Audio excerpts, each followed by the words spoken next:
김지의 돌직구쇼에 오신 여러분 반갑습니다. 김지희입니다. 전 오늘도 이곳 광화문 청계광장에 나와 있습니다. 조금 전에 보셨던 것처럼 태풍 하이선이 부산의 초근접해 위치하고 있습니다.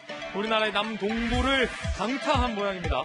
그래서 지금 이곳 서울 하늘에도 많은 양의 비가 내리고 있습니다. 오늘 저녁까지는 태풍의 직접적인 영향이 우리 대한민국 전 지역에 미친다고 하니까 태풍 피해 없도록, 비 피해 없도록 대비 단단히 하셔야 될 것 같습니다. 오늘 추미애 장관 아들 병역 의혹과 관련해서 새로운 의혹이 제기됐습니다.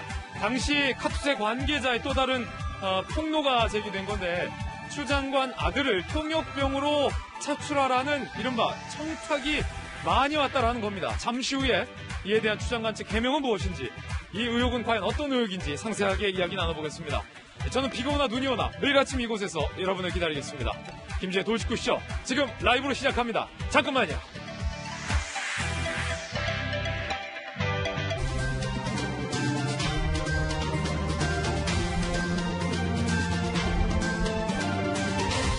신문 읽어주는 남자입니다. 오늘 추미애 장관 아들 의혹과 관련된 새로운 의혹이 공개가 됐습니다. 야당의 신원식 의원실은 잠시 후에 저희 돌직구쇼에 당시 카투사 부대 최고 책임자와의 녹취 음성을 제공해와서 잠시 후에 저희 돌직구쇼에서 그 녹취 파일 공개를 해보겠습니다. 이에 대해서 추 장관 측 과연 어떤 해명을 할런지요. 함께 해명도 잠시 후에 소개해드립니다. 오늘 조간신문 함께 하시죠. 먼저 동아일보입니다. 민족 대이동 땐 코로나 통제 불능이 우려된다. 정부의 발언입니다. 초유의 비대면 명절을 권고했습니다. 그림 한번 보실까요? 올해 추석 때는 이렇게 하시길 바란다는 겁니다. 교통수단, 철도 승차권 창가만 판매한다. 50% 판매 못한다는 거예요. 고속버스, 시외버스도 창가 좌석만 판매한다. 가급적 개인차로 이동해달라. 성묘 및 봉안시설도 온라인 성묘 시스템을 이용해달라는 겁니다. 요양병원도 원칙적으로 면회를 자제해달라는 겁니다. 이동하지 말고 최대한 만남을 자제해달라. 초유의 명절 모습이 될 것 같습니다. 다음 신문입니다. 이번엔 한겨레 신문입니다. 자, 이 새 의혹이에요. 오늘 한겨레 신문도 자세히 쓰고 있는데 추미애 장관의 아들 평창 올림픽에 통역병으로 좀 파견을 해달라라는 청탁을 받았다. 라고 신원식 의원이 카투사 단장의 녹취록을 공개한 겁니다. 잠시 후에 음성도 공개하겠습니다. 국방부 국회 연락당과 국방장관실 간부들로부터 추 장관 아들을 통역병으로 선발해달라는 압력을 수차례 받았고 그걸 수차례 막았다. 당시 카투사 한국군 지원단장의 폭로를 신원식 의원이 공개한 겁니다. 수차례 압력이 있었다. 그거 막았다는 겁니다. 연이은 의혹의 여권 내부에서도 곤혹스러운 분위기입니다. 해명하면 될 일을 과잉 대응해서 화를 키웠다는 겁니다. 잠시 후에 짚어보겠습니다. 그 와중에 보좌관이 전화를 했느냐라는 의혹과 관련해서 추미애 장관은 보좌관에게 전화 지시를 한 적도 없고 보좌관이 전화를 한 사실도 없다라고 했는데 민주당의 김남국 의원은 추 장관 보좌관이 전화한 건 맞는 것 같다라고 해서 논란이 되고 있습니다. 김 의원 말대로라면 추 장관이 국민들 앞에서 거짓말을 했다는 얘기가 됩니다. 다음 신문입니다. 이번엔 중앙일보입니다. 미 국무부에서 이인영 통일부 장관의 발언을 반박했습니다. 이 장관의 앞선 발언은 이겁니다. 냉전동맹, 한미동맹이 냉전동맹이라는 듯한 발언이었는데 자, 미 국무부는 이에 대해서 한미는 안보협력을 넘어서는 관계다라고 반박했습니다. 이인영 장관이 표현한 냉전동맹이라는 건 북한과 중국 등이 한미동맹은 냉전시대의 유물이다라는 주장을 할 때 주로 사용되는 표현이라 논란이 일고 있습니다. 다음 신문입니다. 이번엔 조선일보입니다. 죽음을 부른 인터넷 사적 응징, 법밖의 정의, 디지털 교도소, 저희 돌직구쇼에서도 사파남에서 한번 다뤄드린 적이 있는데 이 디지털 교도소라는 사이트에 실명이 오른 대학생이 억울함을 호소하다가 극단적인 선택을 해서 논란이 일고 있습니다. 판검사 인양, 특정인을 단죄하는 듯한 이 디지털 교도소의 행태에 문제가 있다는 비판이 쏟아지고 있습니다.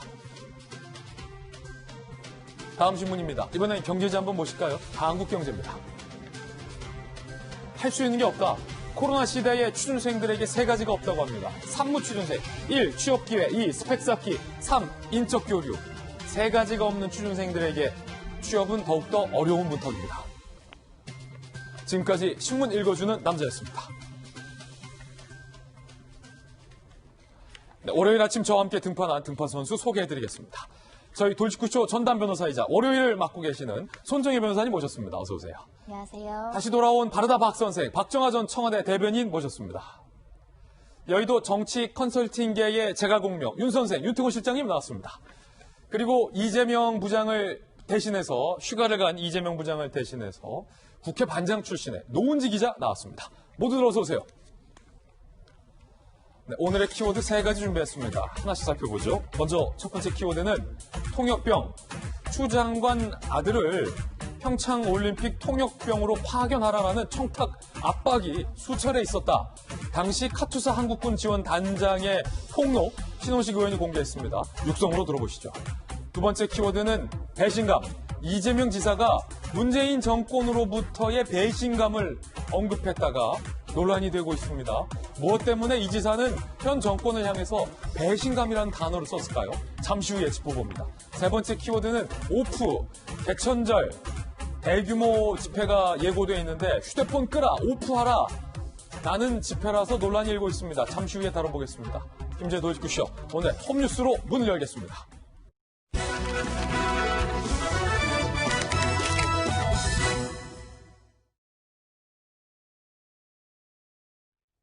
오늘 추미애 장관 아들과 관련된 새로운 의혹이 여럿 제기가 됐습니다. 그래서 이 새 의혹에 대한 야당의 의혹 제기 내용과 또 이 의혹에 대한 추 장관 측의 해명도 오늘 나란히 저희가 한번 준비를 해봤습니다. 양쪽 의견 들으시고 시청자 여러분들께서 한번 판단해 보시기 바라겠습니다. 톱뉴스 주제부터 공개합니다. 바로 이겁니다. 통역병 청탁. 청탁했다면 떨어졌겠냐? 안 됐겠냐? 양측의 해명인데.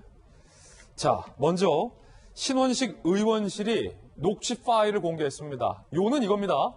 당시에 카투사의 한국군 지원 단장이 국회로부터 그리고 국방부 장관실로부터 추 장관 아들을 평창올림픽에 통역병으로 파견하라라는 청탁과 압력을 수차례 받아왔다라고 이른바 폭로를 한 겁니다. 직접 들어보시죠.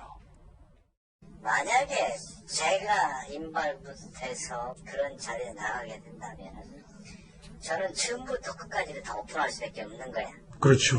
아들이 어떻게 해서 카투사로 왔을 때 최초 그 분류부터 막 했고 저 동계올림픽 할 때에 막 압력 들어왔던 막 이런 것을 제가 다 안 받아들였지만 예.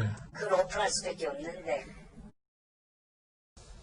핵심은 통역병과 관련되어 있습니다. 조금 더 자세히 해당 의혹 들여다보겠습니다. 추 아들 청탁 의혹 통역병 시켜라. 신원식 국민의힘 의원실의 주장인데요.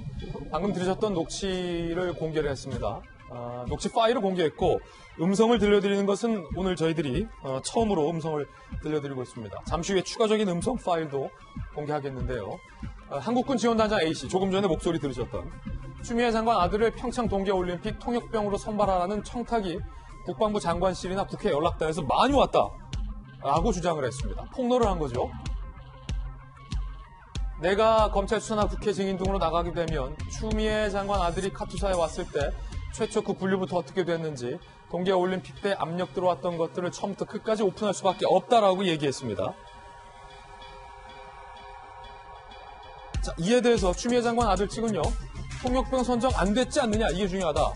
통역병이 어려운 것도 아니고 실제 청탁이 있었다면 선정이 왜 안 됐겠느냐라고 현재 반박을 하고 있는 그런 상황입니다. 일단은 윤태곤 실장님, 네. 국회 연락관을 통해서도 당시 카투사 한국군 지원 단장에게 청탁성이 많이 갔고 국방부 장관실 직원을 통해서도 이른바 청탁의 어떤 요청들이 많이 있었다. 이거 어떻게 봐야 됩니까?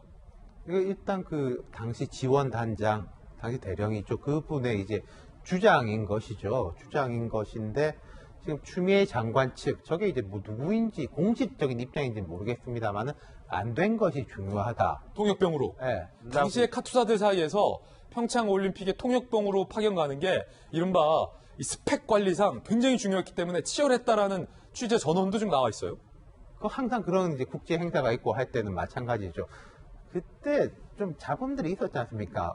당시에 어떤 그 추미애 장관 말고 중견 여성 의원이 이제 어디 중간에 이제 들어가가지고 한국 선수 구매했다는데 뭐 왜 옷 입고 들어갔냐 이런 예. 논란도 있고 했었는데 그런 행사가 있으면 그런 이른바 뭐 청탁, 백의 싸움들이 치열할 것이다 라는 거는 이제 보통 짐작이 가는데 지금은 그 휴가권하고 겹쳐지니까 예. 문제인 것이고 뭐 사실관계는 모르겠고요. 제가 뭐 법적으로는 통역이 안 됐으니까 안 됐습니다. 최종적으로 법적으로는 뭐 그게 어떻게 판가름이 날지 심판이 될지는 모르겠습니다만은 당시에 추미애 장관은 여당 대표였지 않습니까? 예. 여당 대표의 아들이 현역으로 군대 복무를 하고 있는데 국방부 장관 내지는 국회 연락단을 통해 가지고 그런 청탁이 들어왔다면은 매우 부적절하다는 것은 뭐 말할 여지가 없는 거죠. 이건 불법이다, 합법이다. 자꾸 이런 프레임으로 가려고 하면은 예. 추 장관 측이 오히려 더 수렁에 빠질 수도 있을 거예요. 그렇군요.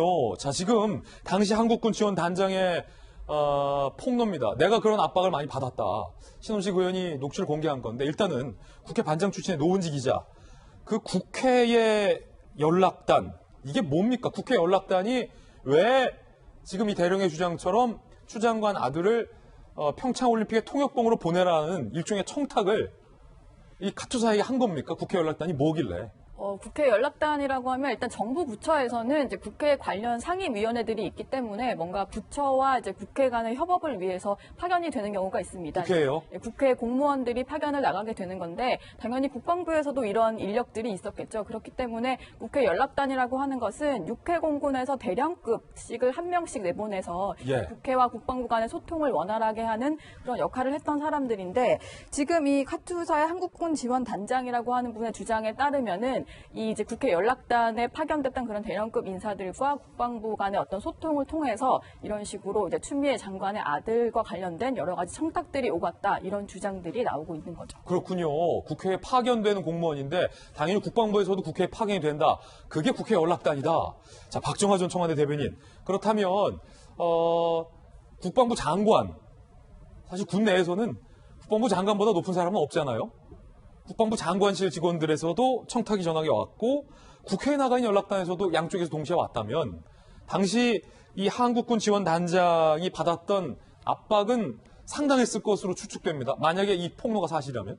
그렇죠. 그러니까 뭐 우리 최근에 지금 검찰 인사 관련해서 법무장관의 인사권에 대해서 얘기 많이 있었잖아요. 국방부 장관이면은 사실은 군 전체에 대한 인사권을 쥐고 있는데 그 장관실에서 연락이 오면 얼마나 많은 부담을 가졌겠어요.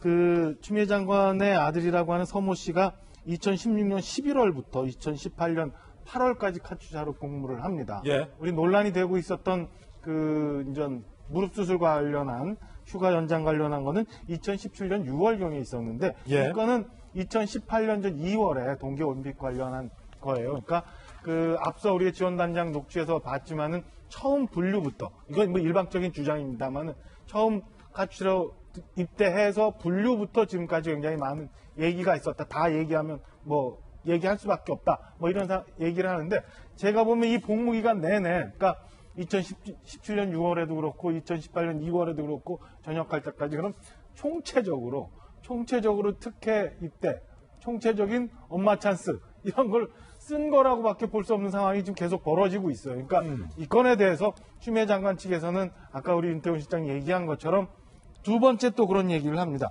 아, 이거 청탁을 했으면 선정이 왜 안 됐겠느냐라고 얘기를 하는데 사실은 그럼 선정이 왜 안 됐겠느냐 얘기하기 전에 청탁을 했는지 안 했는지에 대해서 얘기를 해야 되는 거고 예. 그다음에 앞서 우리가 뭐 논란이 계속되고 있는 휴가 연장권과 관련해서도 휴가 연장이 외압이냐 아니냐 이런 논란에 대해서 얘기할 게 아니라 했는지 안 했는지에 대해서는 국민적인 궁금함에 대해서 일단 대답하고 난 다음에 실제 보좌관이 전화했는지 안 했는지. 그렇죠. 예. 이게 외압인지 아닌지는 나중에 판단해야 되는데 여지껏 그에 대한 분명한 답을 안 하고 있으니까 국민적 의혹이 점점 커가 있고 제가 말씀드린 것처럼 아 이게 사실이라면 뭐게 예. 사실이라면 복무기간 내내 총체적으로 엄마 찬스를 쓴 거 아니냐 그런 혜택을 받은 거 아니냐라는 오해와 의혹을 계속 살 수밖에 없는 국면으로 가고 있다. 이런 말씀을 예. 드리고 싶습니다. 추미애 장관 아들 의혹과 관련돼서 가장 핵심 중에 하나는 이른바 엄마백. 당시 막강한 여당 당 대표의 힘을 갖고 있었던 엄마백을 사용하여 군 복무 시절에 특혜를 입은 것 아니냐라는 게 본질적인 의문일 텐데 이번 카투사 통역병 파견에 대한 청탁이 실제로 있었다면 역시 엄마백을 활용하여 군 복무 생활에 특혜를 받으려 했던 것 아니냐라는 의혹과도 연결될 수 있을 것 같습니다. 만약에 이 의혹이 사실이라면. 그런데 손정희 변호사님, 지금 추미애 장관 측은 자, 국회 연락단과 국방부 장관실을 통해서 내 아들을 이제 좀 도움이 되고 뭔가 또 밖에서 보기에도 그렇듯해 보이는 평창올림픽 통역병으로 파견해달라는 청탁이 있었는지에 대해서는 설명이 없고요. 선발 안 됐으면 끝인 건 아니냐라는 해명만 있습니다. 그래서 국민들은 그래서 청탁을 했냐 안 했냐 이게 궁금하거든요. 법률적으로를 따져보면 가장 적합하게 적용될 수 있는 법제명은 김영란법 위반이죠. 그렇군요. 부정청탁에 해당될 수 있고 특히 명시적으로 규정해 군대 내 보직과 관련해서 청탁을 하는 것은 김영란법이 금지하는 부정청탁입니다. 근데 이 김영란법을 보시면 이해관계자가 직접 청탁하는 경우에는 처벌하는 규정이 없고요. 제3자를 시켜서 부정청탁을 하는 경우에는 가태료 처분에 이를 수 있고 예. 만약에 그 부정청탁을 받은 군대 내 고위공직자가 실제로 어떤 특혜를 주거나 예를 들면 통역방으로 선발을 하게 된다면 그 공무원이 2년 이하의 징역, 벌금형에 처해지도록 이제 청탁을 받은 사가 부정한 행위라는 경우에 처벌하게 되어 있거든요. 이 사건에 이제 적용을 해보면 만약에 추미애 장관이 직접 청탁했으면 처벌할 수 없다. 근데 지금 나오고 있는 이야기는 국회를 통해서 다른 사람을 통해서 청탁을 했다고 한다면 일단 청탁받은 사람이 누군지를 특정을 해야 되고요. 예. 청탁을 한 사람이 문제가 되는 것이죠. 지금 청탁받았다는 사람은 내가 청탁을 받았습니다. 하지만 부정한 행동은 하지 않았습니다. 이렇게 이야기하고 있기 때문에 이분이 처벌될 가능성은 매우 낮고요. 그렇군요. 중간에 제3자들이 누구인지를 특정할 필요가 있고 그분들이 공무원이라고 한다면 김영란법 위반 소지가 굉장히 높은데 그 다음에 그럼 추미애 장관이 처벌받을 가능성이나 위법 행위가 있었는지를 검토하면 이런 경우에 부정청탁은 두 가지 가능성밖에 없죠. 하나는 알아서 군대 내에서 추미애 장관 아들이 군복무를 한다라는 걸 알고 편의를 제공해 알아서 챙겨줄 목적. 예. 청탁 없이. 어. 두 번째는 추미애 장관 측근들 또는 본인 아들께서 직접 나는 가고 싶은데 청탁 좀 해주세요라고 지시했을 가능성. 예. 그 법률적인 두 가지 가능성에 대해서 앞으로 후속 취재도 있을 것 같고요. 수사 필요성도 언급이 될 것으로 보이는데 현재로서는 청탁받았다는 사람이 나왔으니까 그럼 누가 당신에게 청탁을 했는지. 그렇죠. 그리고 그 연관고리는 어디까지 갔는지 이걸 밝히면 되지 않을까 합니다. 예, 손정희 변호사님 잘 짚어주셨듯이 지금 아직 추미애 장관 측으로부터 그래서 청탁을 했느냐, 그래서 국회 지원단이 왜 전화를 한 건데, 그래서 국방부 장관실이 왜 그런 부탁을 한 건데 와 관련돼서 긴지 아닌지, 맞는지 아닌지에 대한 해명은 아직 안 나오고 있습니다. 이 부분과 관련된 해명이 나오면 좀 따져봐야 할 것 같습니다. 그런데 한국군 지원단장은 이렇게 얘기합니다. 하도 청탁이 많아서 아예 통역병 선발 방식을 바꿨다. 제비뽑기 방식으로 바꿔버렸다. 라고까지 폭로합니다. 들어보시죠. 그걸 보내라는 이제 청탁이 장관실이나 국회 연락단에서 많이 오고 막 부하들한테 하고 했는데 예. 제가 회의 때도 이거는 너희들 잘못하면은 이거는 문제가 될 수 있으니 그러면서 제가 선발 방법을 바꾼 거예요.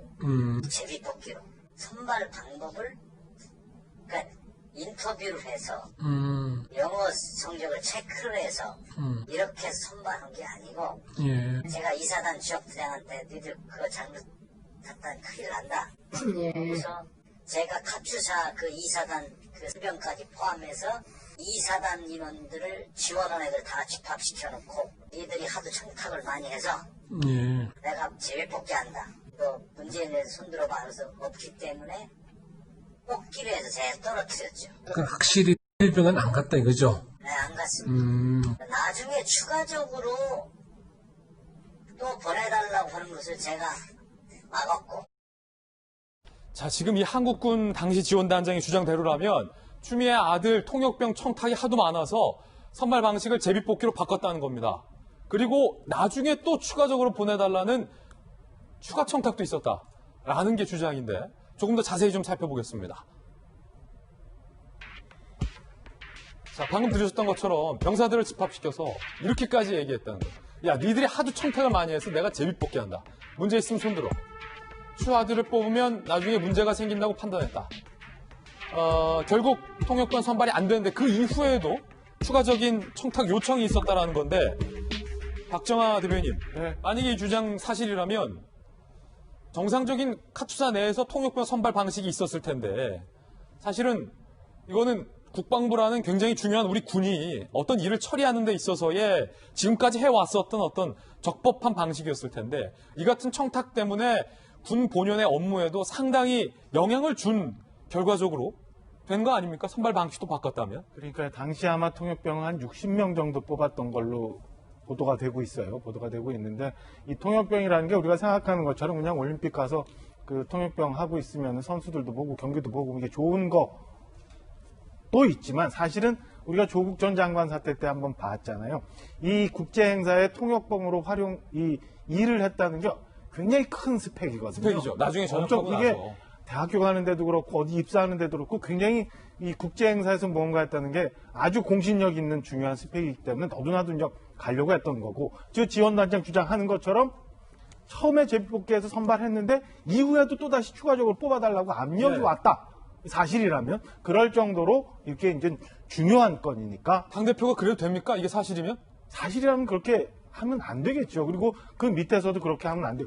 워낙 많으니까 아마 지원단장이 저렇게 제비뽑기 형식, 앵커가 말씀하신 것처럼 선발 방식이 분명히 있었겠죠. 뭐 시험도 보고 아까 얘기한 것처럼 영어 테스트도 해보고, 근데 거기에 혹여 주관적인 판단이 들어가면 나중에라도 큰 문제가 생길까봐 저렇게 제비뽑기를 했다. 그리고 모두가 그거에 대해서 아무 말도 못했다라고 지원단장은 지금 얘기하고 있는 겁니다. 예. 우리가 하나만 굳이 더 보태면 이 건에 있어서 지금 지원단장은 저렇게 편하게 한 줄 한 줄 얘기를 하고, 우리도 한 줄 한 줄 뭐 청탁했느냐 안 했는지 뭐 추가로 뭐 했느냐 이렇게 얘기하지만, 사실은 당시에 그 안에서는 이 건과 관련해서 얼마나 많은 논의들이 있었겠어요. 이 부대 내에서 이렇게 한 줄 청탁 받았습니다, 안 받았습니다 끝나는 게 아니라, 청탁을 받았는데 이걸 어떻게 해결해야 되나, 국회 연락관에서는 어떻게 하고, 국방장관에서는 뭐라 그러고, 그럼 우리 부대는 어떻게 판단해, 이 굉장히 많은 논란이 있었을 거라, 저는 이거는 조금만 더 신경을 쓰고 조금만 우리 사회가 좀 더 합의가 된다면 얼마든지 사실관계가 충분히 확인될 수 있는 그런 얘기 아닌가 생각이 듭니다. 아니, 유태훈 시장님, 제가 국방부 출입 기자를 상당히 오래 했잖아요. 그래서 저는 제가 출입했던 출입처에 대한, 취재처에 대한 자부심? 뭐 그런 게 비슷한 게 있는데, 그 중에 하나가 대한민국 국방부는 이제 옛날처럼 뭐 엄마가 누구라고, 아빠가 누구라고, 부모가 돈 있다고, 엄마가 당대표라고, 아들 뭐 편한 데 군대 보내고, 그런 청탁 절대 안 통한다. 저는 그렇게 자부심을 가져왔는데, 좋아졌죠. 네. 이거 어떻게 봐야 됩니까? 근데 이게요, 되게 높은 사람, 뭐 유명한 사람이 자제가 군에 들어온다 그러면은 요즘 그 지휘관이 되게 머리가 아픈 게, 그래요? 예를 들어서 요즘 이제 모든 군인들이 다 집에 귀한 아들이지 않습니까? 뭐 누구는 흑수저, 누구는 금수저가 아니라 누구네 집 애가 우리 부대에 있다, 우리 내무반에 얘다, 라는 게 다 알아요. 그러니까 티나게 그 친구를 배려해주면은 그게 소문이 나고, 또 그러면은 그 친구의 부모한테 또 그게 누가 되는 거지 않습니까? 뭐 예. 특히 정치인이라면은 그런 부분, 그리고 그렇다고 해서 얘가 이거 다쳐서 나가면 안 되는데 라고 하는 거 잘해줄 수도 없고 못해줄 수도 없고, 정말로 이게 뭔가 표시가 안 나게 해주려고 노력들을 많이 한다는 이야기를 들었어요. 근데 추장관 아들 같은 경우에 조금 독특했던 것 같아요. 표시가 나는 걸 별로 개의치 않았던 것 같고, 그 다음에 이제 두 번째로는 아까 이제 손 변호사님 말씀하신 그 김영란법 관련해가지고 이런 건데요. 그간에 이제 김영란법 처음에 낼 때 아예 뭐 밥도 못 먹냐, 친한 사람한테 축의금도 못 내냐, 뭐 그리고 뭐 좀 물어보지도 못하냐 라는 식으로 했는데, 하지 마라 라고 한 거예요. 왜냐면은 이런 이유 때문이거든요. 아니 내가 청탁한 게 아니라 그거 어떻게 되는지 한번 물어봤다. 문의한 거다, 문의. 물어봤다. 뭐 거기 이제 카투사 어떻게 돼요? 누구 아들이 이렇게 돼 있는데, 아니 내가 뭐 부탁하는 건 아니고 그냥 알아보려고. 예. 그리고 잘 살펴봐 주세요. 예. 라고 했던 것들은 지금까지는 다 이건 청탁도 아니고 돈을 받은 것도 아니고 권력을 사용한 것도 아니다라고 다 피해 나갔는데 예. 한국에서 이제는 그럴 수 없겠다. 조금 부작용이 있더라도 이런 걸 강력하게 제어하자라는 공감대 때문에 김영란법이 생긴 거 아니겠습니까? 예. 물론 이 김영란법을 보면요. 국회의원들에 대해 가지고는 민원이 불법이 아니에요. 국회의원은 민원 자체가 일이기 때문에 하지만 본인의 민원이 돼버린 것이고 김영란법의 취지를 제가 조금 설명을 드렸는데 이런 상황에서 최종적으로 안 된 거 아니야? 뭐 본질은 안 된 거야. 본질은 검찰 개혁이야. 이런 식으로 말하면은 되게 동문서답이 되는 거죠. 동문서답이다. 추미애 장관 측의 해명 얘기를 언급하셔서 손정희 변호사님, 만약에 한국군 지원단장 당시 이분이 새빨간 거짓말을 지어내는 게 아니라면 당시에 본인이 국회 연락단으로부터 그리고 국방부 장관실로부터 제비뽑기 선발 이후에도 다 결정된 이후에도 계속해서 뭔가 집요한 청탁을 받았다라는 얘기를 계속 하고 있잖아요.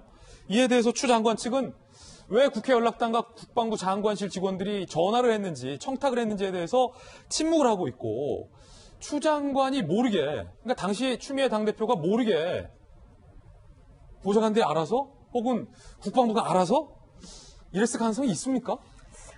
개연성은 남겨둬야 되는 거죠. 왜냐하면 우리가 사실관계를 명확하게 확인할 수도 없고 수사가 진행되는 상황도 아니기 때문에 그럴 가능성도 있을 것이라는 가능성을 저희가 말씀을 드릴 수 있는 것이고 지금 추 장관의 입장은 우리는 청탁한 적 없다. 그 정도를 청탁할 리도 없고 만약에 직접 청탁했으면 청탁이 실제로 실패했을 것이냐 사회 상식에 부합하는 생각은 내가 직접적으로 청탁하지 않았기 때문에 미수에 그쳤다 이런 취지의 주장이고 이것도 받아들여야 된다고 생각을 합니다. 그리고 지금 이 단장이라는 분께서 부탁 전화 굉장히 많이 왔다라고 이야기를 하면서 병사들 앞에 너희가 하도 많이 청탁을 해서 이런 표현을 쓰거든요. 그러니까 추 장관 아들 이외에도 다수의 전화가 있었을 개연성도 또 열어놔야 되는 상황이 아닐까 생각이 들고 말씀하신 것처럼 우리나라에서는 이런 정도의 청탁을 너무 쉽게 하는 우리의 민낯이 지금 나오고 있는 거 아닌가 그런 생각도 들고요. 그래서 직접적으로 추 장관이 청탁했다, 그쪽 청탁이었다라는 발언이나 진술이 나오지 않는 이상 추 장관 측에서 했다라고 만연히 또 넘어짚기는 굉장히 어려운 상황이고 추 장관 입장에서 우리가 미수에 그쳤기 때문에 청탁할 일 만무하지 않겠느냐보다는 구체적으로 나는 이 일에 관해서 누구에게도 청탁하라고 지시를 하거나 뭐 부탁을 하거나 국방부 장관실에 연락한 적이 없다. 이런 명쾌하고 구체적인 어떤 반박이 나올 시점인 것 같습니다. 예. 자, 앞서서 해당 지원단장의 이야기 중에서 병사들을 모아놓고 너희들이 하도 청탁을 많이 했다. 그래서 선발 방법을 바꿨다라고 언급한 부분이 있습니다. 이 말인즉슨 추미애 장관 측 말고 다른 통역 병사들과 관련된 청탁이 있었던 것 아니냐라는 부분도 시사할 수 있기 때문에 그 부분도 조금 한번 열어놓고 봐야 될 것 같고요. 또 하나의 새로운 의혹이 제기됐는데 이른바 당시 당직 병사가 모르는 부대 상급 부대 대위가 와서 내가 알아서 그 추 장관 아들 휴가 처리했으니 위에는 미복귀라고 보고하지 말라라고 증언을 했다라고 밝힌 바 있습니다. 이에 대해서 추 장관 아들 측은 새빨간 허위 사실이다라고 맞선 바 있는데요. 자, 그 상급 부대 대위의 정체에 대해서 해당 당직 병사가 구체적으로 언급한 내용이 새롭게 제기됐습니다. 자, 이거 야당발 소식이고요. 그리고 동부지검에서 이렇게 진술을 했다라고 전해지고 있는 내용이기 때문에 자, 이게 명백한 사실인지 여부는 조금 더 신중하게 따져봐야 할 것 같다라는 전제를 드리겠습니다. 추 장관 아들이 2017년 6월 2차 병가 마치고도 부대 미복귀하지 않았는데 당시 당직병이었던 B 씨가 상급 부대 소속인 듯한 모르는 대위가 찾아와 휴가 처리하고 지시했다. 여기까지는 알려졌었는데 야당에 따르면 이 병사가 동부지검에 이렇게 진술을 했다는 겁니다. 삼각형 묘서리에 별이 1개씩 별 3개 있는 부대 마크를 달고 있었는데 육본 마크 같다. 육군 본부 마크 같다. 그래서 제가 육군 본부 마크를 찾아봤는데 오른쪽에 지금 보이고 있죠? 좀 더 크게 보시면 이겁니다. 이게 배치고 이게 마크인데 동부지검에서 진술을 했다라고 전해지는 내용과 상당히 일치하는 육본 마크 형태를 확인할 수 있습니다. 자, 그렇다면 윤태곤 실장님, 모르는 부대, 상급 부대 낯선 대위가 와서 내가 처리했다. 이게 사실이라면 어느 부대냐라는 논란이 일고 있었는데 지금 6번 마크가 나왔어요. 저렇게 진술했다라는 거죠. 저는 이제 뭐 인듯하다 이러니까 봐야 알겠죠. 봐야 한다. 근데 최소한 저도 이제 군대에 갔다 왔는데 어떤 타 부대에 장교가 와가지고 자기 일이 아닌 걸 시키려면 상급 부대에서 와야지 하급 부대에서 와가지고 야 이거 이렇게 처리해 결정됐어 라고 하면은 말이 안 되는 거잖아요. 예. 그렇다면은 어쨌든 그 미8군 지원단보다는 더 상급인 부분. 그러면은 미8군 지원단이라는 것은 이제 독립된 부대이기 때문에 그보다 위는 뭐 육본 내지 국방부 내지 뭐 이런 쪽밖에 없겠다. 부정하게 처리를 했다면은 위에서 오는 거지 아래에서 올 수는 없다. 뭐 그렇게 볼 수 있는 게 아닌가 싶어요. 그리고 당시에 당직을 했다는 병사, 지금 제대한 사람이죠. 예. 저 사람이 이제 처음에 말을 했을 때 추미애 장관 측에서 전원에 들어가지고 부정확한 이야기를 한 거다라고 이렇게 논파를 하려고 했는데 저분이 그때 SNS에 자기가 썼던 시간, 기록, 그리고 요즘 SNS는 GPS가 잡혀 있지 않습니까? 예. 위치가 어디다, 뭐 어느 식당에 있다, 어디에 있다, 그것까지 다 캡처해가지고 제출을 했다고 하니 저분도 참 철저한 준비를 해가지고 철저한 제보를 하고 준비를. 있는 것 같아요. 그렇군요. 육군본부, 박지원 대변인 잘 아시겠지만 미8사단 카투사 소속돼 있는, 그런데 육군본부 부대 마크를 달고 온 상급 대위가 와서 처리하라라고 지시를 했다면 앞서 우리가 통역병 선발과 관련돼서는 국회 연락단, 대령 만약 추측한다면, 그리고 국방부 장관실, 이제는 육군본부까지 나섰다라는 얘기가 되는 거잖아요. 국방부의 주요 기관이 다 나섰다는 겁니다. 만약에 사실이라면. 만약에 사실. 거의. 그러니까 만약에 사실이라면 라인을 댈 수 있는 모든 곳에는 다 연락이 갔다라고 해석할 수밖에 없는. 합참 빼고 중요한 데는 지금 나오고 있어요.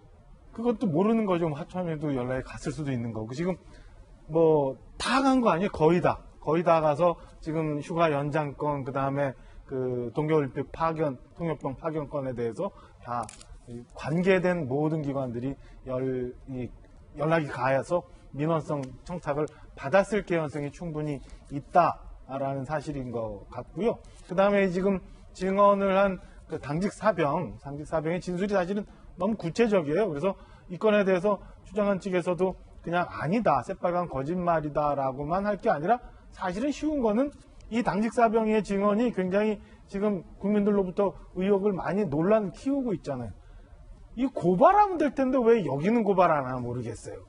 이 허위 사실 명예훼손 이런 걸로 지금 다른 사람들은 추장관 측에서 많이 고발을 했다는 것 같은데 이 사람 정작 고발을 해서 이 사람이 새빨간 거짓말로 우리 내 명예를 이렇게 실추시켰다고 고발하면 모든 게 명명백백하게 나올 텐데 정작 이 사람은 고발 안 하는 건도 참 이해가 잘 안 가는 부분이고, 제 이제 혼자 개인적인 추론을 해보면 그날 전 그 당직 사병이 전화해서 너 왜 빨리 복귀 안 하냐, 빨리 와라라고 하니까 어딘가에 전화를 했다고 가정하고 있는 보좌관한테 또 왜 또 전화가 왔어 부대에서 이렇게 이제 소설 제가 써요. 이 얘기를 했고, 그럼 그 보좌관이라는 사람이 또 어딘가 전화해서 6번 관계자가 그 부대에 있었는지, 그 부대에 있지는 않았을 것 같아요. 다른 곳에 뭐 육군본부에 있거나 아니면 용산에 나와 있거나 어딘가 있다가 갑자기 거길 득달같이 그 부대를 쫓아가서 당직사병한테 내가 처리했으니까 더 문제 삼지 말아라 라는 식으로 얘기를 하지 않았을까 라는 생각이 듭니다. 저의 소설. 그리고 워낙 얼마나 급하면 소설 쓰다는 표현은 상당히 부적합하고 우리 또 소설가 협회에서 반발할 가능성도 있기 때문에 그런 표현은 좀 추측입니다. 자제해 주시기 바랍니다. 그러니까 얼마나 급했으면 그 부대를 거기까지 찾아갔을까라는 생각도 들어요. 당시 송영무 국방장관은 전 장관 대답할 필요가 없다. 무슨 소리 하는 것이냐? 라고 한 기자에게 강하게 좀 반박하고 있다는 말씀도 함께 보도를 해드리겠고요. 정말로 육군본부 마크를 단 상급 부대 사람이 거기에 갔는지 여부에 대해서도 지금 동부지검이 수사를 통해서 좀 입장을 내놔야 할 것 같습니다. 관련된 추미애 장관 측의 추가 반박이 나오면 역시 소개를 해드리겠습니다. 그런데 추미애 법무부 장관은 보좌관을 통해서 해당 부대에 전화를 한 적이 없다라고 부인을 했는데, 민주당의 김남국 의원은 국방부를 통해서 확인해보니 전화를 건 건 맞는 것 같다라고 시인을 했습니다. 들어보시죠. 전화를 건 건 사실인 것 같은데요. 예. 그 부분은 좀 저도 부적절했다라고 저는 생각이 들고요. 예. 보좌관이 이제 전화를 했다는 것 자체는 부적절하지만 외압의 대상이 될 것도 아니고 자기가 알겠습니다. 가지고 있는 연가를 쓴 거니까 사실상 이게 문제 삼을 만한 것은 아니라고 저는 그럼에도 생각합니다. 불구하고 자, 전화를 건 건 사실인 듯하다라고 말한 겁니다. 그런데 이게 어떻게 된 거죠? 추미애 법무부 장관은 전화를 건 적이 없다고 말하고 있습니다.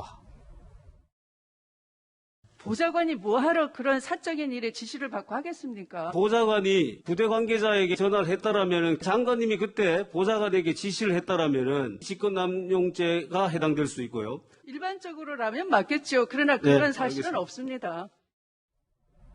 노은지 기자, 그렇다면 김남국 의원의 말대로라면 지금 추미애 장관의 저 발언이 거짓말이라는 겁니까? 네, 사실 추미애 장관 같은 경우에는 처음엔 전화 건 사실이 없다라고 이제 단정적으로 말한 건 아니고 말을 돌리다가 이제 예. 국민의힘 의원들이 계속해서 추궁을 하니까 저렇게 마지막에 보좌관이 전화를 건 사실이 없다 이렇게 단정적으로 얘기를 했는데 저게 결국 이제 김남국 의원의 얘기와 좀 배치가 되면서 좀 발목을 잡게 된 셈이 아닌가 이런 생각이 좀 들고요. 예. 그런데 김남국 의원의 얘기도 잘 살펴보면 일단 추 장관에게 뭔가 불리해 보이기도 하지만 여튼 보좌관이 알아서 전화를 건 것은 사실이다. 그렇지만 이게 외압은 아니다. 부적절했지만 외압은 아니다. 여기 약간 방점을 찍고 있거든요. 예. 특히 이게 뭐 휴가를 어떻게 사용할지 연장이 가능한지 이런 약간 민원성의 질문을 했기 때문에 이게 뭐 추 장관 아들과 관련해서 뭔가 청탁을 하려거나 뭐 부탁을 하려거나 압박을 주려는 목적은 아니었다. 이런 거를 좀 강조를 하고 있고요.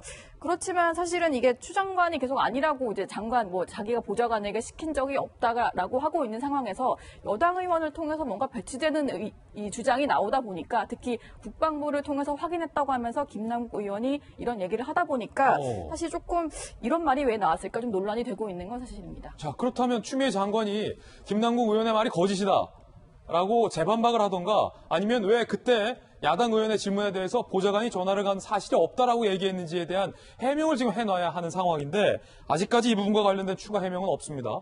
오늘 당시 보좌관의 전화를 받았다라는 당시 부대 대위가 오늘 동아일보와의 기사에 따르면 정확하게 그때 시점을 기억하고 있다는 겁니다. 손정희 변호사님, 당시 대위가 기억하는 추 장관 보좌관이라는 사람에게 전화를 받았던 시점이 의정부, 동두천, 대구 등 전 간부가 본부인 서울 용산에 모여서 토의를 하고 축구 경기를 할 때였다라고 굉장히 디테일한 그때 당시 상황에 대해서 기억을 하고 중요한 건 동부지검의 조사를 받을 때도 이와 같은 내용을 진술했다는 겁니다. 그런데 검찰 조서에는 이 내용이 빠져서 지금 논란이 되고 있는 건데 자, 이렇게 중요한 진술이 조서에 왜 빠졌을까요? 뭐 진술이 누락된 것인지 보통 진술을 정리한다라는 표현을 하거든요. 예. 이게 뭐 불필요하거나 지역적인 부분이라고 한다면 진술에 기록하지 않는 경우는 있을 수 있습니다. 전후 과정이나 수사가 어디까지 진행됐는지를 확인할 필요성이 있어 보이는데 일단 인터뷰에 나온 부분, 그날 당직을 섰고 당직 때문에 지인과 연락을 주고받은 SNS 내용도 공개를 했고 또 김남국 의원께서 실제로 전화한 거 맞다라고 한다면 상당한 근거를 가지고 주장했을 가능성이 있기 때문에 보좌관이 전화를 했다라는 부분은 부인하기 좀 어려운 상황이 아닐까라는 생각이 들고 그럼 추 장관께서 왜 내가 그런 지시를 했겠니? 그러니까 지시 없이 했을 것이거나 보좌관이 전화를 해놓고 또 상관에게 보고를 안 했을 가능성 이것도 열어놓고 저희가 판단을 해야 될 것으로 보이는데 일단 저는 이 문제는 그렇게 봅니다. 국방부 장관께서 공식적으로 해명을 한 것이 행정 절차상의 오류는 있을 뿐 실제 휴가 처리를 해도 좋을 만한 사안이었기 때문에 실체상의 문제는 없다라고 평가를 했고 특히 사안을 들여다보면 실제 무릎 수술 관련해서 치료와 입원이나 이런 것들은 필요했던 상황으로 보여서 이 실제 이게 휴가가 있었다고 하더라도 이게 특혜냐라는 문제는 본질은 아닌 것 같습니다. 왜냐하면 아프지 않았는데 휴가를 줬다. 이런 절차상의 미비까지 감행하면서 그런 문제가 되겠죠. 근데 실제로 수술을 했고 진단서도 있고 병원 기록지나 이런 것들을 모두 서씨 변호인 측에서 공개를 하고 있기 때문에 지금 보고 계신 게 이제 추미애 장관 측이 공개한 손정희 변호사님 말씀하시는 진단서와 소견서 등입니다.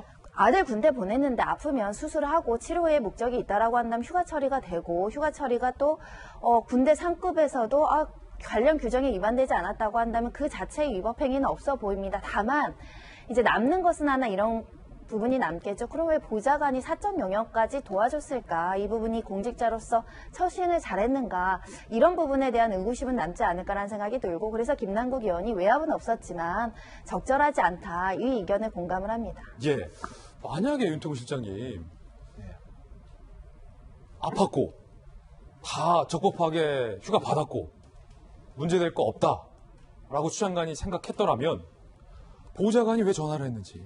그렇죠. 그럴 왜 필요가 거짓말을 없는 거죠. 그리고 지금 정경도 국방장관이 이렇게 말한 거는요, 뭐 아주 원론적인 이야기였던 것 같아요. 병가를 갈 수 있고 연가를 연장할 수도 있다. 근데 행정 절차를 보니까 서류도 누락돼 있고 그렇더라라고 하니까 문제 없다라고 뭐 유권 해석 내지는 국방부에서 그렇게 판단을 내린 게 아니니까요. 저는 이제 그 부분은 손 변호사님 생각하고 조금 다르고요. 그러니까 뭐 아파가지고 말씀대로 아프면 휴가 가야죠. 근데 휴가를 갈 때 적법한 절차에 의해 가지고 갔느냐 안 갔느냐. 그리고 그럼 군대 규정상에서는 복귀를 하지 않고 보통 복귀를 해가지고 휴가를 연장하는 게 규정인데, 복귀를 하지 않고 휴가를 연장하기 위해서는 이제 몇 가지 절차가 필요한데 이 절차들과 서류를 가지고 있느냐. 지금 국방부 이야기도 서류가 없는데요? 라고 하는 거 아니겠습니까? 예. 추미애 장관의 발언과 관련해서 김남국 의원이 보좌관이 전화를 건 것은 사실인 걸로 보인다라고 얘기를 하고 있기 때문에 지금 국민적인 의혹이 커진 상황에서 박정환 대변인, 추미애 장관이 오늘이라도 입장을 내놔야 할 것 같아요. 보좌관이 전화를 걸었는지 안 걸은 건지에 대한 다시 한번 입장을 내놔야 되고, 왜 그때 국회에서 보좌관이 전화를 건 사실이 없다라고 얘기를 했는지. 저는 답을 주셔야 되는 게 맞다고 봐요. 이렇게 지금 뭐 코로나 때문에 어렵기도 하고 여러 가지 상황이 힘든데 우리가 이런 논의를, 이런 의혹 때문에 국가가 이렇게 계속 이 의혹에 빠져들어가는 건 좋지 않다고 생각이 들고요. 추미애 장관 그전에도 뭐 본인 업무도 뿐만 아니라 부동산 문제도 즉각 강한 페이스북 글을 올렸잖아요. 그런 것처럼 이 건에 대해서 답을 줘야 되는데 저는 두 가지만 해결되면 된다고 봅니다. 일단은 뭐 두 분 논의를 하셨습니다만은 사실은 이 보좌관이 전화를 한 게 외압이냐 아니냐, 뭐 불법이냐 아니냐는 나중에 문제라고 봐요. 우선은 보좌관이 전화를 했느냐 안 했느냐에 대해서 규명이 되면 국민적인 의혹은 해결이 된다고 봐요. 법적인 문제는 그 다음 문제. 그리고 검찰에서 지금 전화를 받았다 안 받았다라는 진술이 없어진 건에 대해서 이게 왜 없어졌는지에 대해서 확인하면 이게 법무장관의 불법적인 지시였느냐 아니면 그게 진술의 신빙성이 없어서 그냥 합의하에 없어졌느냐, 이 두 가지만 저는 국민 앞에 명명백백하게 확인이 된다면 이 건은 해결이 되는데, 우리가 괜히 뭐 추미애 장관 측에서 얘기하는 것처럼 뭐 진단서를 냈네 안 냈네 아니면 뭐 외압이니 아니네 이런 걸 나중 문제, 이 본질을 놔두고 판단할 문제는 너무 이르지 않나라는 생각이 듭니다. 네, 빨리 안 할 것 같아요. 윤태구 왜냐하면은 지금 말씀하신 것처럼 이제 프레임이 그건 중요한 게 아니고 그건 중요한 게 아니고 이것만 간단하게 하면 되지라고 하는데, 맞아요. 간단한데 그럼 추미애 장관이 중인 한실에 국회에서 거짓말을 한 게 되거든요. 그럼 그 자체가 다른 영역이죠. 우리가 뭐 김영란법이 맞니 안 맞니 이게 뭐 부적절이니 불법이니를 떠나가지고 만약에 추 장관이 저 국회에서 사실과 다른 얘기를 했다면, 소위 거짓말을 했다면, 그렇죠. 모두가 보는 앞에서 거짓말을 한 게 되니까 그건 그 자체로 엄청나게 큰 또 다른 정치적인 도덕적인 논쟁이 되는 거니까요. 아마 말을 쉽게 안 할 것 같습니다. 그래서 그렇군요. 각 패널들의 우리 개인 견해들 전해드리고 있고요. 조금씩 다양한 의견들도 들려드리고 있고, 야당에서는 자, 이거 동부지검 못 믿겠다, 특임 검사에게 맡겨야 한다라고 주장하고 있습니다. 야당의 주장 들어보시죠. 8개월째 수사를 뭉개고 있는 검찰 또한 장관의 눈치만 살필 뿐 의지가 보이지 않습니다. 추 장관과 윤석열 총장에게 특임검사 임명을 요청합니다. 거듭 말씀드리지만 오늘 새롭게 제기된 의혹과 관련돼서 추미애 장관 측의 추가적인 해명이 나오면 소개해드리겠고요. 또 새로운 의혹이 나오면 그 의혹에 대해서도 나란히 보도해드리겠습니다. 이번에 저희가 준비한 두 번째 이슈입니다. 정부가 재난지원금을 선별적으로 지급하기로 했습니다. 자영업과 저소득층에게 선별적으로 지원하기로 했는데 전 국민에게 지급을 해야 한다라고 주장을 해왔던 이재명 경기지사가 문재인 정부에 향한 배신감이라고 언급을 해서 논란이 되고 있습니다. 여권의 잠정 대권 경쟁을 펼치고 있는 유력 주자 중 한 명인 이재명 지사가 문재인 정부의 배신감을 언급한 것 자체가 다른 정치적인 목적이 있는 것 아니냐라는 분석도 함께 나오고 있습니다. 일단 정부의 이야기부터 들어보시죠. 당정은 4차 추경은 7조 중반대 규모로 편성하기로 하였습니다. 피해가 집중된 계층에 대해 맞춤형으로 촘촘히 지원할 수 있는 맞춤형 긴급재난 지원 패키지를 추진하기로 하였습니다. 선별적으로 지급된다는 것, 이번에는 누가 얼마나 받는지도 함께 보시죠. 특수고용 형태 근로자와 프리랜서들에게 지급이 됩니다. 학습지 선생님, 학원 선생님, 학원버스 기사님, 방문 판매원 선생님, 육아도우미님, 대리운전기사 등등입니다. 소상공인 자영업자도 지급받습니다. 노래방, PC방, 이번에 큰 피해를 본 우리 상인분들 지원을 받게 된다고 합니다. 추석 전 최대 200만 원씩 선별 지급된다는 계획도 정부가 밝히고 있는 그런 상황입니다. 그런데 이 정부의 정책 결정과 관련해서 지금까지 다른 이야기를 해왔던 이재명 경기지사가 이렇게 얘기를 했습니다. 자, 일단 이재명 지사의 글, 이게 지금 크게 논란이 되고 있는 글인데 이재명 지사를 지지하는 지지자들 입장에서는 환호하고 있고 같은 당원이라 하더라도 이재명 지사를 지지하지 않는 민주당 당원들은 이 지사를 제명하라라고 반발을 하고 있는 그런 상황입니다. 이 지사의 글 어땠길래 좀 소개해드리죠. 일단은 미안합니다예요. 제목이 미안합니다. 젊은 남편이 너무 살기 힘들어서 아내와 함께 결혼 반지를 팔고 돌아왔다고 해요. 아내와 같이 울었다는 글을 봤습니다. 짧은 글을 읽는 동안 어느새 제 눈에서도 눈물이 납니다. 이렇게 갑자기 사정이 나빠진 사람은 정부의 이번 지원 대상이 못 될 가능성이 높다라고 쓰면서 미안하다라고 한 겁니다. 그러면서 자, 지금 이 글을 올린 건데 분열에 따른 갈등과 혼란, 배제에 의한 소외감, 문재인 정부와 민주당 국가와 공동체에 대한 원망과 배신감, 불길처럼 퍼져나가는 것이 제 눈에 뚜렷이 보인다. 민주당의 차기 대선 군 이재명 지사가 문재인 정부에 대한 원망과 배신감이 불길처럼 퍼져나간다라고 언급을 한 거예요. 불환빈 환불균, 맹자도 조선의 다산도, 백성은 가난보다도 불공정에 분노하니 정치에선 가난보다 불공정을 더 걱정하라고 가르쳤다. 대리인에 의해 강제당한 차별이 가져올 후폭풍이 너무 두렵다라고 얘기를 하고 있는 상황인 겁니다. 자, 일단은 국회 반장 출신인 노은지 기자, 앞서서 우리가 바로 지난 대선 때를 생각해보면 당시 민주당의 대선 후보 경선 토론회에서 유독 치열했긴 했습니다만 이재명 후보와 당시 문재인 후보 둘 간의 신경전과 날선 발언들이 상당히 오고 갔어요. 당시 이재명 후보가 문재인 후보에게 왜 이렇게 말을 바꾸냐, 정치인이 뭐 이리 소신이 없냐 라는 공세적인 발언도 했었고. 네, 그렇습니다. 사실 그때는 이제 문재인 대통령과 안희정 당시 지사도 이제 경선 후보였기 때문에 뭔가 1, 2위 주자가 있고 이재명 지사 같은 경우는 약간 그 후발 주자 개념이었는데 가장 앞서 나가고 있는 주자를 때리면서 조금 이제 성장했다 이렇게 볼 수가 있고, 특히 문재인 대통령을 향해서는 뭔가 이제 토론에 임하는 이제 말을 바꾸거나 말을 제대로 대답을 하지 못하거나 이런 것들을 대놓고 지적을 하면서 당시에 사실 그랬기 때문에 친문 진영에서는 아직까지도 이 지사를 상당히 공격을 하고 있는 것이고. 대놓고 지적했다? 왜 이렇게 그렇죠. 말 바꾸냐? 예, 일단은 뭔가 이제 말이 조금 끊길 때마다 이제 뭔가 이제 계속 이렇게 치고 나오면서 문 대통령을 궁지로 모는 역할을 이재명 지사가 당시에 담당을 했기 때문에 친문 진영에서는 아직까지도 그 앙금이 남아있고 그걸 풀려고 여러 번 노력을 했지만 특히 또 해경궁 김씨 논란까지 좀 불거지면서 예. 이 지사와 친문 지지자들 간의 앙금은 아직까지도 남아있는 그런 상황이죠. 자, 이 지사의 이 같은 글 때문에 이른바 친문 지지자들은 반발을 하고 있고요. 이재명 지사를 지지하는 똑같은 민주당 당원이지만 이 지사 지지자들은 옹호하고 있습니다. 함께 보시죠.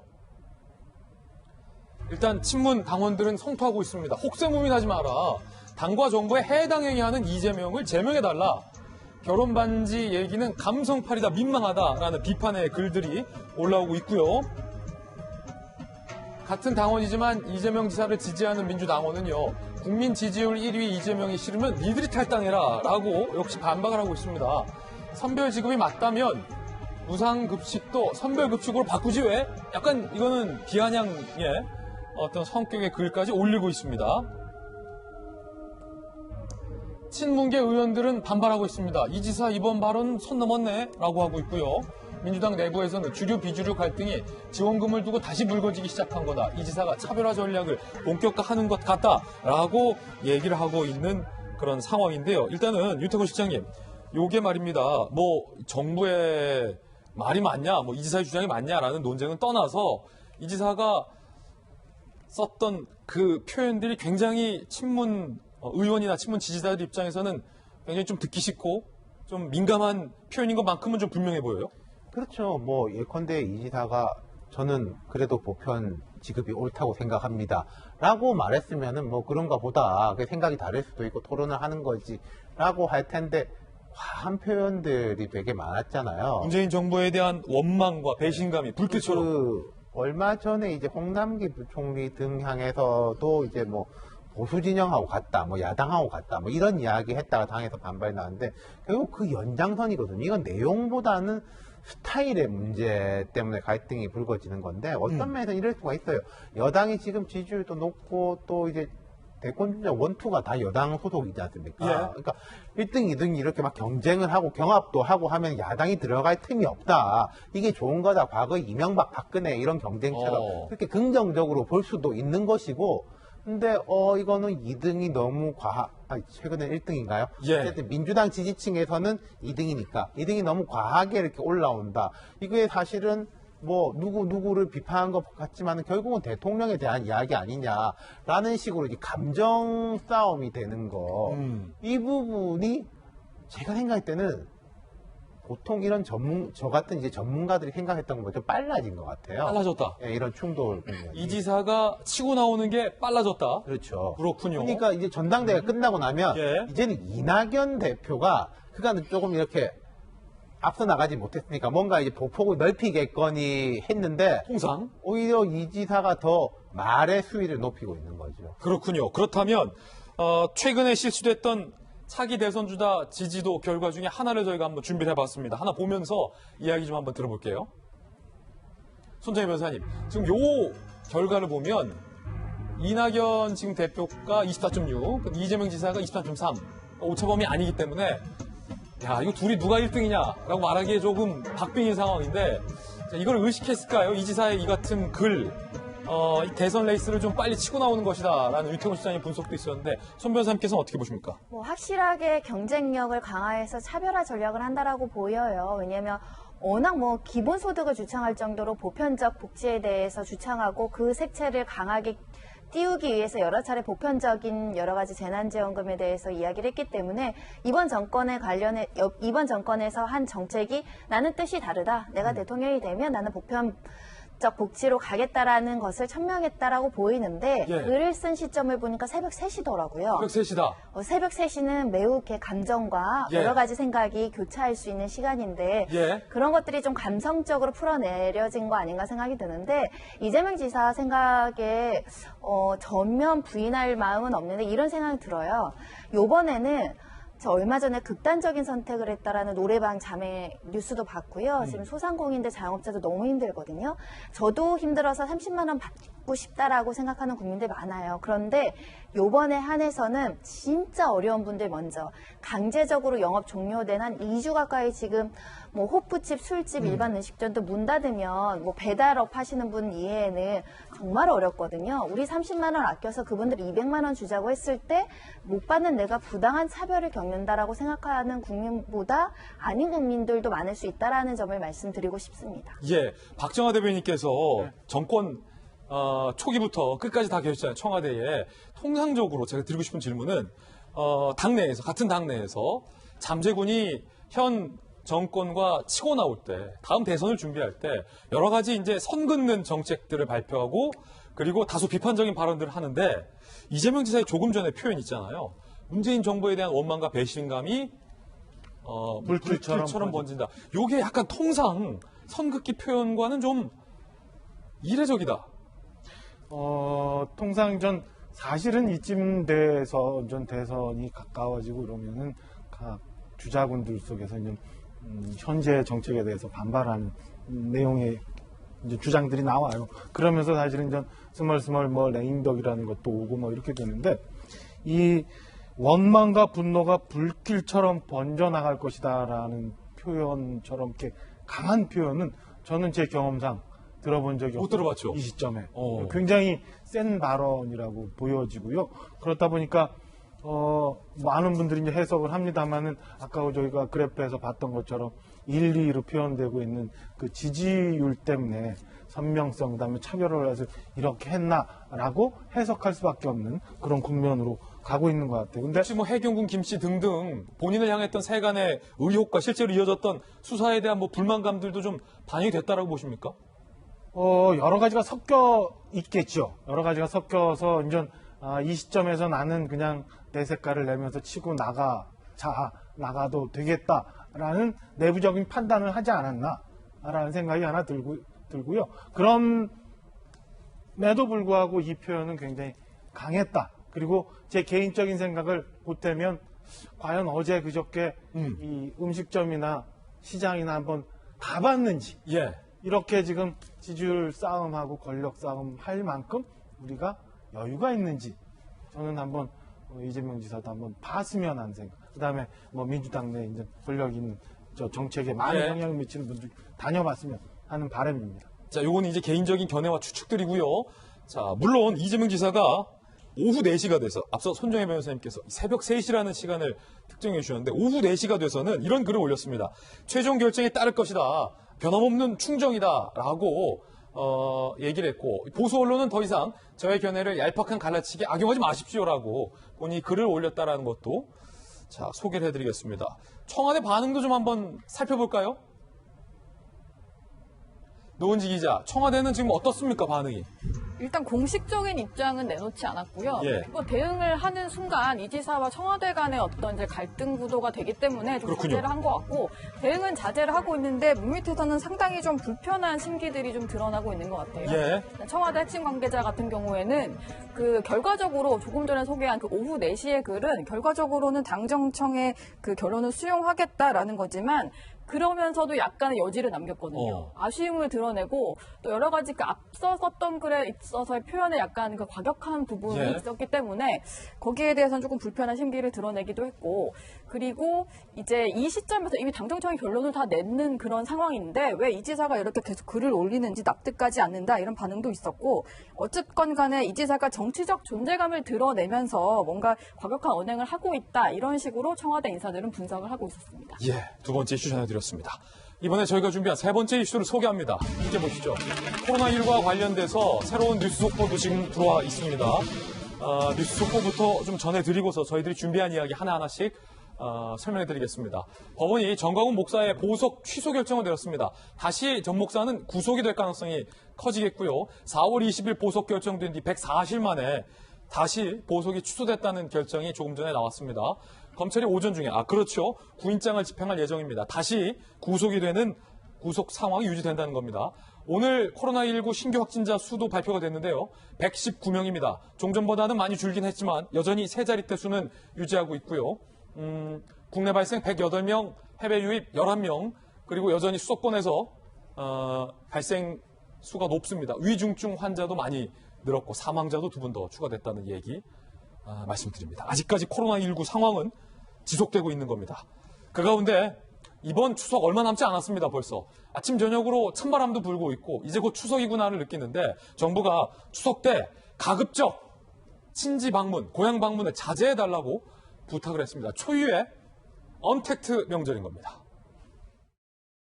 이번 추석에는 가급적 고향과 친지 방문을 자제해 주실 것을 권고드립니다. 성묘나 공안시설 방문은 가급적 자제해 주시고 9월 21일부터 이하늘 장사정보 시스템에서 제공하는 온라인 성모 서비스를 이용해 주실 것을 부탁드립니다. 정부가 성묘도 직접 하지 말 것을 권고한 겁니다. 초유의 비대면 명절을 권고했습니다. 어떻게 권고가 됐는지 함께 보시죠. 교통수단은 철도는 승차권 창가만 판매한다는 거예요. 절반은 안 판다. 고속버스, 시외버스도 창가 좌석만 우선 판매한다. 가급적 개인 차량으로 이동해 줄 것을 권고했고요. 성묘 및 이런 봉안시설에서도 온라인 성묘 시스템을 이용하라. 9월 셋째 주, 10월 셋째 주는 실내 봉인 시설은 예약제로 가급적 벌초 대행 서비스도 이용해달라라고 성명하지 말 것을 권고했습니다. 보건복지부가 운영하고 있는 온라인 추모 성명 서비스가 있는데 요거를 좀 이용하면 된다는 거고 온라인으로 영정, 헌화, 차례상 등 꾸미고 추모글 작성이 가능해진다라고는 하는데 자, 김정희 교수님 나오셨습니다. 이게 또 한국인 고유의 착한 성심, 심성 특성상 이게 온라인으로 차례상 하고 이제 배도 놓고 이게 한다는 게 과연 우리 국민들 입장에서는 헛헛해할 것 같아요. 우리 고향의 부모님, 우리 또 조부모님 묘도 못 가고 또 특히 이 벌초는 요즘 대행 서비스 많이 한다고 하지만 아직까지 직접 하는 게 그래도 또 인지상정인데 그것도 그렇고 또 고향집 부모님 집 방문하는 것으로 좀 자제해달라라고 정부가 하니 좀 우리 국민들 마음이 좀 헛헛할 것 같습니다. 일단 온라인 차례 같은 경우에 글쎄요, 저는 개인적으로는 온라인 차례보다는 마음으로 조상님들께 어떤 감사나 이런 의미를 좀 했으면 좋겠다라는 생각을 가지고 있습니다. 굳이 형식적으로 온라인으로 한다는 게 어떤 의미가 있느냐 이런 생각을 가지고 있는데요. 기본적으로 이제 추석 관련해서는 지금 조금 전에 앵커께서 말씀하신 것처럼 오늘은 110명대의 신규 확진자를 보이고 있는데 주말 효과도 일정 부분 있을 거라고는 생각을 하고 있습니다. 근데 아직도 안심할 단계가 아니다. 지금 어떻게 보면 과거에 그런 말이 있었는데 폭풍전야 같다라는 얘기를 한 적이 있었거든요. 제가 보기에는 지금이 그렇습니다. 그러니까 지금부터 추석 명절까지 확실하게 신규 확진자 수를 50명대 이하로 끌어내려야지만 좀 안심할 수 있다. 지금 상태에서 추석 전까지 50명대로 떨어져야 그제서야 좀 안심할 수 있는 단계다. 그렇죠. 50명대 방역적으로. 이내로 들어와야 됩니다. 그래야지만 추석을 지내더라도 아마 큰 폭으로 또 증가는 하긴 할 건데 지금 단계에서 만약에 추석을 지내게 되면 글쎄요. 제가 예상컨대 일일 신규 확진자가 1000명을 넘었을 수도 있다라고 봐요. 저는. 그러니까 굉장히 엄중한 상황이고 지금 방역당국에서 그 추석 명절 동안에 어떤 방역 지침을 지금 발표를 했는데 실제로는 대인과의, 그러니까 모르는 사람과의 접촉보다는 지인과의 접촉이 가장 위험합니다. 그러니까 명절 때 그러니까 고향을 방문하게 되면 일가 친척들이 다 만나게 되거든요. 그 와중에 실제로 숨은 감염자가 있다라고 그러면 가족 단위로 소규모 집단 감염이 굉장히 빈번하게 발생할 가능성이 굉장히 높습니다. 그러니까 이동 과정에서 대인과 접촉하는 경우에는 대개 주로 마스크를 잘 쓰시기 때문에 위험도는 상당히 떨어진다. 근데 실제로 일가 친척과 대면하는 과정에서 음식물도 나눠 먹고 같이 1박 2일 또는 2박 3일 같이 보내기 때문에 이러한 과정에서 가족 단위로 집단 감염이 발생할 가능성이 굉장히 높다. 이렇게 보고 있습니다. 특히 또 추석 명절 때는 평소에 못 보던 먼 친지들, 사촌까지 다 모이기 때문에 거기서 좀 감염될 가능성도 크다라는 말씀 주셨고, 자, 김수경 박사님 나오셨습니다. 사회학 전공하셨잖아요. 이게 정부도 우리 이 명절의 특성을 잘 아는지라 강제적으로 조치를 하지는 않았습니다. 다만 점잖게 권고를 하고 KTX 표를 좀 안 파는 것일 뿐인데, 요는 우리 국민들이 이 정부의 권고를 얼마나 잘 따를 수 있을지예요. 성묘도 하지 말고 고향집도 가지 말고 집에서 있으라는 건데. 그러니까 이동의 자유를 강제적으로 제한하는 거는 굉장히 신중하게 생각해서 판단해야 될 문제이기 때문에 저는 정부가 강제적으로 이동 제한을 명령한 게 아니라 권고를 했다는 거에 대해서 전 정부의 고민이 묻어 있다고 생각을 합니다. 정부도 지금 코로나를 막기 위해서는 모두가 아무 곳에도 가지 않고 집에만 머무는 게 맞겠지만 개인의 인신의 자유를 이제 제한한다는 게 굉장히 부담이 있었을 거예요. 그래서 정부가 왜 더 강력하게 명령하지 않느냐 이렇게 비난만 할 일은 아니라고 생각이 들고요. 또 이제 코로나19에 정말 적응을 해야 되는 상황이 이제 매일매일 새롭게 발생을 하고 있는 거고 이제 그 중에 하나가 이제 추석인 건데요. 그러니까요.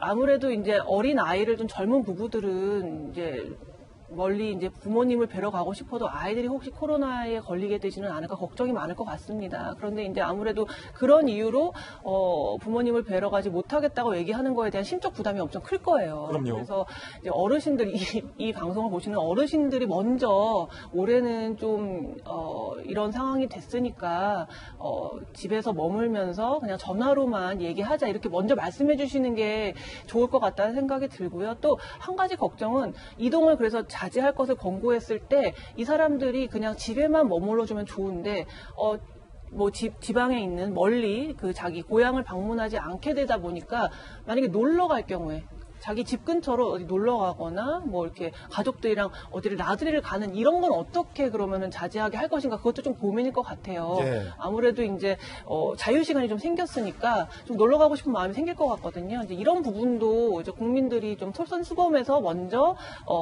이동을 좀 자제해 주는 걸로 꼭 국가가 먼저 나서서 제한을 명령하지 않더라도 국민들이 좀 솔선수범해서 자제해 줄 것을 좀 부탁드리겠습니다. 예, 정부가 밤 9시 이후에 음식점의 영업을 허용하지 않았기 때문에 더 이상 갈 데가 없어진 일부 시민들이 한강공원에 모여서 술판을 벌이고 있다는 지적이 나오고 있습니다.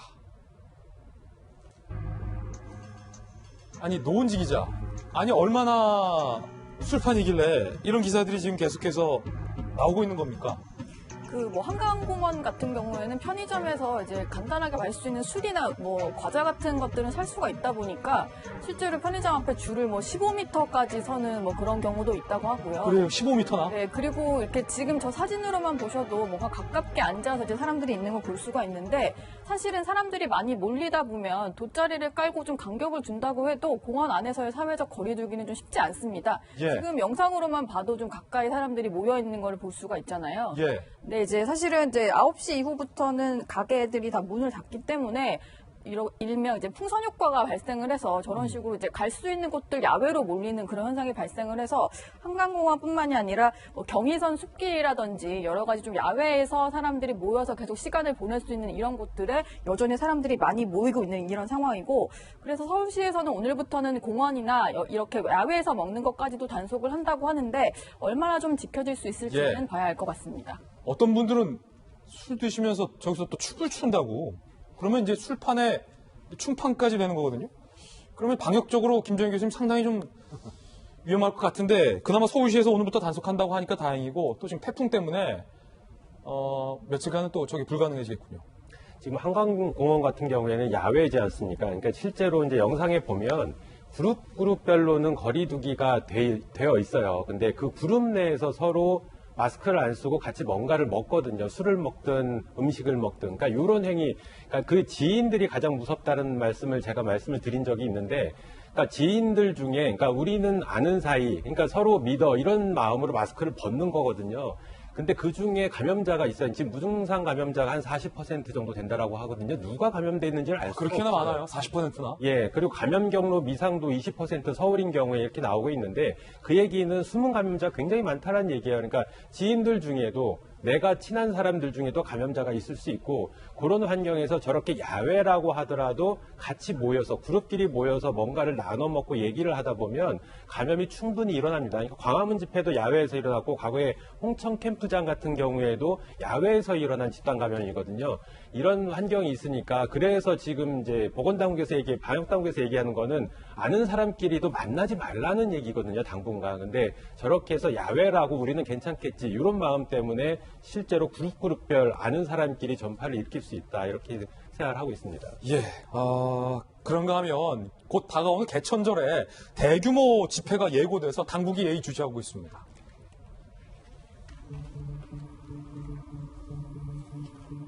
지난 4일 보수단체들 경찰에 집회를 신고했는데 10월 3일 개천절 때 서울 종로구 중구 일대에서 대규모 집회를 열겠다는 건데 경찰이 허가를 하지 않고 있는 상황입니다.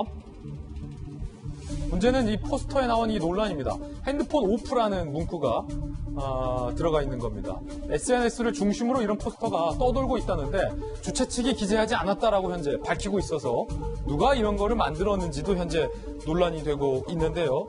여당에서는 강력하게 비판을 하고 있습니다. 김태년 원내대표의 이야기도 한번 들어보실까요?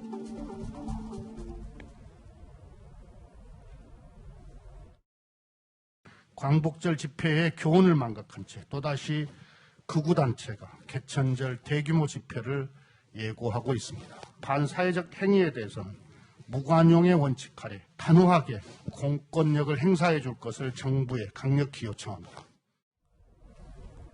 특히나 김수영 교수님, 주최 측이 만들었다고 하진 않습니다만 핸드폰 오프라는 저 문구가 사실은 그냥 보수 집회라고 표현하기에도 좀 논란이 있어 보여요.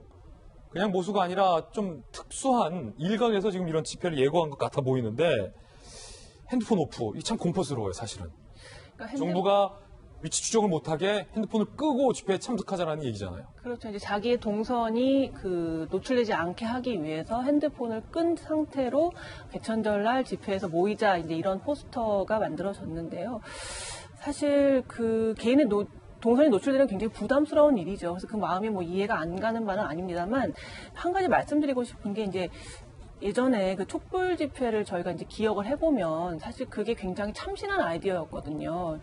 촛불이 가진 어떤 상징성, 어둠을 밝히는 상징성의 의미도 있었고 또 그렇게 함으로써 과격하지 않은 방식을 통해서도 얼마든지 폭발적인 어떤 그런 메시지를 전달할 수 있었는데 지금 코로나 시대에는 이렇게 모여서 하는 집회 말고 어떤 참신한 다른 방식의 집회가 필요할 것 같아요. 왜냐하면 지금 사실 극렬한 보수 단체들만 이런 집회에 오는 것만은 아닐 겁니다. 어쨌든 나라를 걱정하는 우국 충정으로 저 자리에 오시는 분들도 계시겠죠. 하지만 이런 방식이라면 그 충정이 무엇이든 간에 그 대의가 무엇이든 간에 오염될 수밖에 없습니다. 본인의 건강도 위험할 수 있고. 그렇죠. 본인의 건강도 위험하고 타인의 건강도 위협할 수 있기 때문에 그 대의가 무엇이든지에 상관없이 이런 방식의 집회는 지지를 받을 수가 없습니다. 그래서 뭔가 좀 더 참신한 아이디어가 필요한 상황이고 이것도 역시 아까 말씀드렸지만 코로나19 상황에서 우리가 적응해야 되는 부분 중에 하나예요. 그래서 저렇게 핸드폰을 끄고 10월 3일 날 다 같이 모여라 이런 식의 집회는 지양되어야 된다. 그게 보수에서 하는 거든 진보에서 하는 거든 진영에 상관없이 지지받을 수 없다. 그렇게 말씀을 드리고 싶습니다. 일단 8.15 집회만큼 커지지는 않을 것 같아요. 여론의 질타가 워낙에 크고 또 8.15 집회 때는 일부 보수 교회들이 실질적인 조직력, 동력이었는데 그럴 조짐이 아니니까 다를 것인데 저는 조금 다른 각도에서 보는 게요. 이게 사실은 미국 같은 경우에는 오히려 트럼프 대통령이 조장하기도 하고 우리가 선진국이라고 하는 독일 같은 데도 수만 명이 모여가지고 마스크 벗고 나가가지고 다 거짓말이다. 마스크 필요 없, 나는 마스크 없어도 된다. 죽어도 좋다. 이러고 있거든요. 전 세계적 현상인 게 있는 게 전 이 두 가지를 보는 게 정말 살기가 힘들고 이 생활이 힘들어가지고 방역을 제대로 못 지키는 분들이 있고 화가 나가지고 믿기 싫어하고 거부하고 현실을 거부하고 과학을 거부하고 그런 분들끼리 모여가지고 있으면 나처럼 생각하는 사람이 많구나 라고 하는 게 세계적 현상이란 말이죠. 이걸 좀 어떤 식으로 접근해가지고 이분들을 여기 김수경 박사님 계시지만 좀 사회학적으로 접근할 것인지 심리적으로 접근할 것인지 그런 부분에 대한 고민도 좀 있어야 될 것 같아요. 사람들이 화가 나가지고 현실을 거부하니까 그걸 행동으로 가는데 이 사람들을 무조건 엄단으로 이게 해결이 될 건지도 잘 모르겠고요. 자, 보수 야당 대표인 김종인 위원장의 생각은 노은지 기자 어떻습니까? 일단은 뭔가 메시지를 내놓을 것 같습니다. 개천절 집회 전에 한 9월 중순쯤이 될 것 같다 이렇게 언론에 얘기를 했는데요. 아무래도 이제 여기 집회에 참여하는 전현직 의원들이 있었잖아요. 그렇기 때문에 만약 개천절 집회를 앞두고도 이런 식의 움직임들이 있다면 징계 방침을 좀 발표하거나 어쨌든 이달 중순쯤에 코로나19의 진정세나 이렇게 확진자 수에 대한 상황을 봐가면서 입장을 낼 수 있다 이런 얘기를 밝혔는데 아무래도 지난번 8.15 집회가 국민의힘에서 주최한 것이 아니었음에도 불구하고 보수단체였던 데다가 특히 보수당을 지지하는 단체들이 한 집회였다 보니까 여기에 있어서 대의는 인정해줘야 된다 이런 식의 주호영 원내대표의 발언이 후폭풍을 맞기도 했었고요. 여러 가지 당에 돌아오는 비난의 화살이 있었기 때문에 이번에는 개천절 집회를 앞두고 좀 이런 식의 모임은 자제를 해야 된다 이런 대국민 메시지가 나올 가능성이 높아 보입니다. 김정인 교수님, 오늘 코로나 신규 확진자가 119명이 기록이 됐는데 여전히 많은 숫자잖아요. 이제 추석도 앞두고 있고 또 이번 주에도 2.5단계 연장 조치가 계속해서 연장이 되고 있기 때문에 마침 오늘 서울시에서 한강공원에 대한 조치도 뒤늦은 감이 있지만 좀 나왔으니 우리 국민들이 이전만큼은 좀 당부해야 한다라는 말씀 있으면 들어보겠습니다. 일단 지금은 가장 중요한 거는 현재 코로나19에 대해서 백신도 없고 치료제도 없고 그렇게 이런 상황이기 때문에 유일한 방역 어떤 통제 수단이 마스크입니다. 제가 보기엔 여러 가지 방역 조치들이 있는데 뭐 손 씻기도 있고 환기도 있고 뭐 여러 가지가 있는데 그 중에서 저는 가장 중요한 게 마스크다. 그래서 마스크를 제대로 된 거를 실제 품질 면에서도 고려를 좀 해야 되고요. 그러니까 제대로 되어 있는 품질을 제대로 쓰는 게 가장 중요하고 어떤 환경이든지 누군가가 가까이 있을 때에는 절대 마스크를 벗으면 안 된다. 진짜 실제로 집에서 같이 생활하는 가족 이외에는 지인, 친지 다 포함해서 다른 사람들이 옆에 있을 때는 절대 마스크를 벗으면 안 된다. 이 점을 꼭 명심하시고 어딜 가시든 간에 마스크를 벗는 환경에 놓일 때에는 가시면 안 된다. 이렇게 말씀을 드리고 싶습니다. 예. 자, 이번엔 저희가 준비한 다음 순서입니다. 지금 광화문에도 많은 양의 비가 내리고 있습니다. 태풍이 점점 북상하고 있는 겁니다. 폭우에 강풍을 몰고 온 바다의 신인 하이선 이야기 오늘 전해드리겠습니다. 먼저 기상캐스터를 연결해서 현재 상황 알아보겠습니다. 태풍 하이선이 비바람을 몰고 북상하고 있습니다. 전국에 태풍특보도 내려졌는데 자세한 상황 들어보죠. 허윤 캐스터, 현재 태풍 어디까지 올라왔습니까? 네, 10호 태풍 하이선은 오늘 오전 9시쯤 울산 남쪽 해안에 상륙한 뒤 이 해안가를 따라서 북상하고 있습니다. 태풍의 반경이 워낙 큰 터라 전국적으로 강한 비바람이 이어지고 있는데요. 제가 나와 있는 이곳 광화문에도 다소 굵은 빗줄기와 함께 바람도 강하게 불고 있습니다. 앞으로 태풍이 차츰 북상하면서 동쪽 지역을 중심으로 돌풍과 폭우가 예상됩니다. 계속해서 안전사고에 유의하시길 바랍니다. 태풍은 오늘 정오에 강릉 동쪽 약 150km 부근까지 인접한 뒤 오후에 동해안을 스치듯 지나가겠습니다. 지역별 최근접 시간을 살펴보면 포항은 오전 11시, 강릉은 오후 3시쯤 태풍과 가장 가까워지겠고 서울도 오후 2시쯤 태풍의 간접 영향권에 들면서 강한 비바람이 예상됩니다. 현재 전국에 태풍특보가 내려진 가운데 이 태풍의 길목인 영남과 영동 지역에는 시간당 50mm의 세찬 장대비가 이어지고 있는데요. 앞으로 태풍이 북상하면서 동해안과 북동 산지에 많게는 400mm 이상의 물폭탄이 쏟아지겠고요. 남부지방에 100에서 300mm, 서울 등 중부지방에도 30에서 100mm 정도의 비가 더 내리겠습니다. 여기에 바람도 더 강하게 불겠습니다. 영남과 영동 또 제주도에 초속 40m, 울릉도와 독도에는 초속 50m가 넘는 순간적인 돌풍이 몰아치겠습니다. 또 남해안과 동해안에는 폭풍 해일로 인한 피해까지 우려됩니다. 해안가와 침수가 우려되는 저지대에 접근은 피해 주시길 바랍니다. 지금까지 광화문에서 채널A 뉴스 허유원입니다. 네, 허유원 캐스터 고생했습니다. 얼른 들어오십시오. 자, 노은지 기자.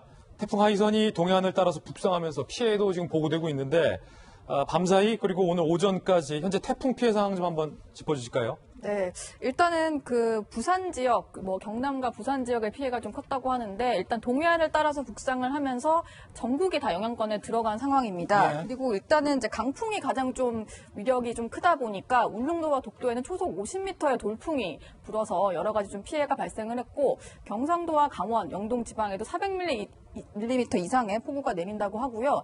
특히 지금 보시면 뒷부분에 사진이 보이실 텐데 부산의 이제 영도 쪽에서는 저렇게 신호등이 강풍에 무너지기도 했고 가로수가 뽑혀서 쓰러지거나 이런 것들의 신고가 상당히 많이 접수가 된 그런 상황인데 특히 부산 같은 경우에는 마이삭이 지난주 목요일이니까 며칠 지나지 않았잖아요. 그래서 일부는 마이삭 때 무너진 그 창문이 복구가 되기도 전에 이번에 또 하이선까지 올라오면서 부서진 창문 밖에 합판을 덧대거나 이런 것까지도 볼 수가 있었고 지금 보시는 것처럼 곳곳에는 강풍 때문에 쓰러진 것들 때문에 상당히 위험한 도로 위에 넘어진 상태 때문에 위험한 상황이 저렇게 펼쳐지고 있습니다. 예, 부산의 그 LCT라고 유명한 건물 있지 않습니까? 그거가 조금 전 이제 노은지 기자 언급했던 모습인데 함께 보실까요?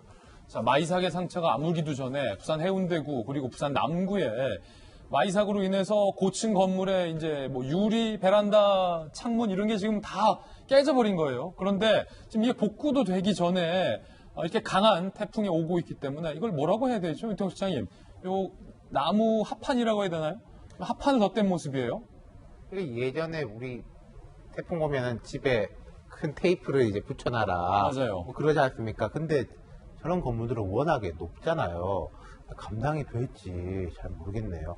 어쨌든 자체적으로 개인이 방비하는 건 한계가 있지 않나 싶고요. 위험한 곳에 계신 분들은, 저도 본가가 부산인데 좀 집에서 나오셔가지고 안전한 숙소로 가는 게 나을 것 같습니다. 예. 자, 그런가 하면, 이번 태풍이 북한에도 지속적인 영향을 주고, 지난번 마이삭도 북한에 큰 영향을 줬긴데, 북한 김정은의 모습도 포착이 됐다고 합니다.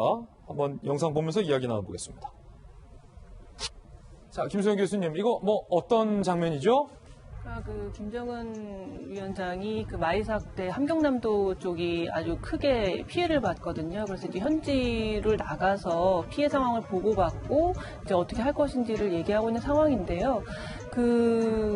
지금 보시면은 김정은 위원장이 이렇게 수해가 날 때마다 현장에 바로바로 나타나서 피해 상황 보고받고 어떻게 할 것인지를 얘기하는 장면들이 계속 보도가 되고 있어요. 그래서 지난 그 수해가 났을 때, 그 장마 때문에 수해가 났을 때는 정치국 회의에서 어떻게 할 것인지, 이거 10월 10일 노동당 창건일 75주년 그 날이 될 때까지 바로 이게 수해를 복구하겠다 이런 식의 메시지를 계속 던지고 있거든요. 그리고 이번에 마이삭 때문에 함경남도에 큰 피해가 있었기 때문에 도당 위원장을 그 자리에서 해임했어요. 그리고 북한에 있는 그 노동당 밑에 그 조직지도부, 아주 핵심 중에 핵심 권력기관인데 거기에 있는 부부장을 바로 이제 도당 위원장에 앉혔고 또 그거를 대대적으로 보도했거든요. 그만큼 중앙에서 이거를 직접 챙기겠다는 어떤 메시지고요.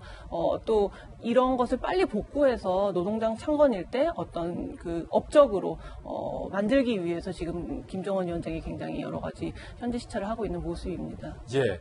자, 태풍 소식까지 짚어봤습니다. 저희들은 60초 광고 후에 돌아오겠습니다. 잠시 후에 뵙죠. 네, 오늘 추미애 장관 아들 의혹부터 태풍 소식, 그리고 코로나19 소식까지 모두 다 전해드렸습니다. 지금부터 시작되는 인터넷 라방, 라이브 방송 이사마을로에서는요, 눈덩이가 되어버린 추미애 장관 아들 의혹이라는 주제로 본방에서 미처 못다한 이야기, 오늘은 박정화 전 청와대 대변인 모시고 이야기 나눠볼까 합니다. 라방에도 많은 관심 부탁드립니다. 태풍 피해 없도록 조심하시고요. 저희들은 내일 아침 9시 15분에 더욱더 풍성한 소식 들고 인사드리겠습니다. 오늘 하루는 분명 어제보다 나을 겁니다. 좋은 하루 되십시오. 감사합니다.